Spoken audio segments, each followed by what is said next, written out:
Olá, hoje a gente vai destrinchar os argumentos centrais de uma sessão de perguntas e respostas com o filósofo Olavo de Carvalho. O foco aqui é a visão dele sobre o que seria a decadência da sociedade e, principalmente, como uma pessoa deveria se portar diante disso. E para começar, vamos direto para uma pergunta que mexe com um valor que quase todo mundo tem. A gente cresce ouvindo isso, né? Respeitar os mais velhos. Parece uma regra básica de convivência, um pilar em praticamente qualquer cultura. Mas a filosofia que a gente vai analisar hoje dá uma resposta, digamos, surpreendente e bem radical para essa ideia.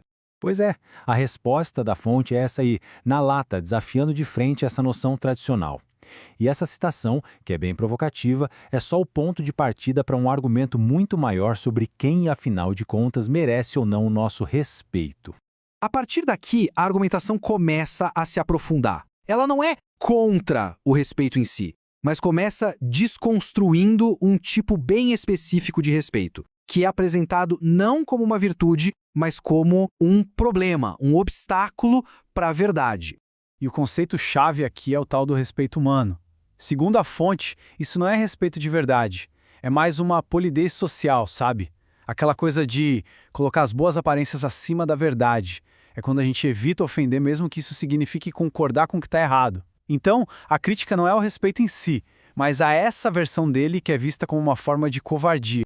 Tá, então quem seriam esses inimigos da verdade que não merecem esse tal respeito? O argumento aponta para um grupo bem específico da sociedade. O alvo identificado pela fonte é um grupo que ela chama de elite pseudo-intelectual. E olha, as acusações são pesadíssimas. Eles são descritos como inimigos da verdade, que tentam impor a própria visão de mundo distorcida como se fosse a norma para todo mundo. A crítica diz que eles usam uma fachada de moralidade para parecerem superiores, mas na verdade agiriam como exploradores. É uma linguagem bem dura, como dá para ver. E para não ficar só na teoria, a fonte usa um exemplo bem concreto, que envolve a história recente do Brasil, comparando dois números para tentar provar o seu ponto. O primeiro número que a fonte apresenta é esse aí, 2.000. Essa seria a contagem de presos políticos durante o regime militar no Brasil. Guarda bem esse número. Agora, em contraste, a fonte joga na mesa um número muito, mas muito maior, 63.000. Esse seria o total de pessoas que receberam indenizações do Estado. A diferença gritante entre esses dois números é o centro do argumento sobre uma suposta fraude. E aqui está a conclusão que a fonte tira dessa comparação. A alegação é que uma parcela enorme dessa geração viveria de uma falsa imagem de vítima só para ter vantagens financeiras, chamando essas pessoas, sem rodeios, de exploradoras. Bom, a partir dessa crítica a uma elite específica, a análise se expande e vira um diagnóstico que a fonte aplica à sociedade como um todo. O conceito apresentado aqui é o de uma ruptura entre cabeça e coração. A ideia é que as pessoas, em geral, teriam deixado de processar e entender as próprias vidas. Em vez disso, elas só repetem um repertório pequeno de frases prontas, de clichês, para descrever tudo, acabando por perder o contato com a realidade da sua própria experiência. E como é que isso aconteceria? Segundo a fonte, o processo começa com o empobrecimento da linguagem, que vira uma coisa padronizada, todo mundo falando igual. E isso, inevitavelmente, levaria a um distanciamento da experiência pessoal. E, no fim, as pessoas se agarram a uma ilusão coletiva, repetindo as mesmas frases que todo mundo para se sentirem seguras e parte do grupo. Ok, diante desse diagnóstico social bem sombrio, a parte final da argumentação é uma espécie de prescrição. Como o indivíduo deveria agir para navegar nesse mundo que é descrito como medíocre? A orientação é bem direta. Dividir todos os seus relacionamentos em duas categorias.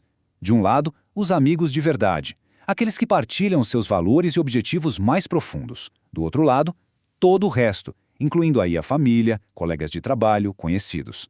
E o jeito de se relacionar com cada grupo deve ser radicalmente diferente.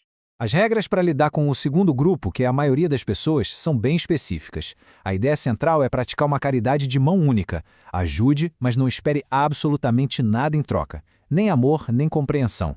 A fonte usa uma metáfora bem forte, dizendo para tratá-los como crianças doentes. E se essa convivência estiver te puxando para baixo, a recomendação é radical. Se afaste, fique só, até estar forte o bastante para conseguir influenciá-los positivamente. Essa citação resume perfeitamente a postura emocional que é proposta. É um amor que se doa, mas que não cria nenhuma expectativa de receber algo de volta. E isso protegeria o indivíduo da decepção e da influência negativa dos outros. Mas afinal, qual é o objetivo de um caminho tão exigente e, convenhamos, tão solitário? A análise aponta para uma meta que vai muito além do convívio social. O porquê por trás de toda essa estratégia é buscar um desenvolvimento pessoal que vá muito além do que o meio social permite ou consegue entender. É um projeto de vida que se recusa a ser limitado pelo horizonte intelectual e moral da maioria. E esse pensamento que a fonte atribui ao filósofo Julián Marias ilustra perfeitamente a escala dessa ambição. A vida aqui é vista não só na sua dimensão terrena, mas como parte de um projeto muito, muito maior que ultrapassa a própria existência. E para fechar, o argumento deixa bem claro o que estaria em jogo. Se conformar, aceitar essa convivência que te puxa para baixo, é visto como um ato de automutilação. É como se a pessoa precisasse se diminuir, se cortar em pedaços, para caber num mundo que é pequeno demais para ela. Isso tudo nos deixa com uma pergunta final para reflexão. Essa filosofia, que foi apresentada de um desprezo seletivo e de um afastamento estratégico, representa uma forma mais elevada de sabedoria e autoproteção? Ou seria, no fundo, uma maneira de abandonar a responsabilidade de se engajar com um mundo que é, por natureza, complexo e imperfeito? A resposta, como sempre, fica para cada um pensar.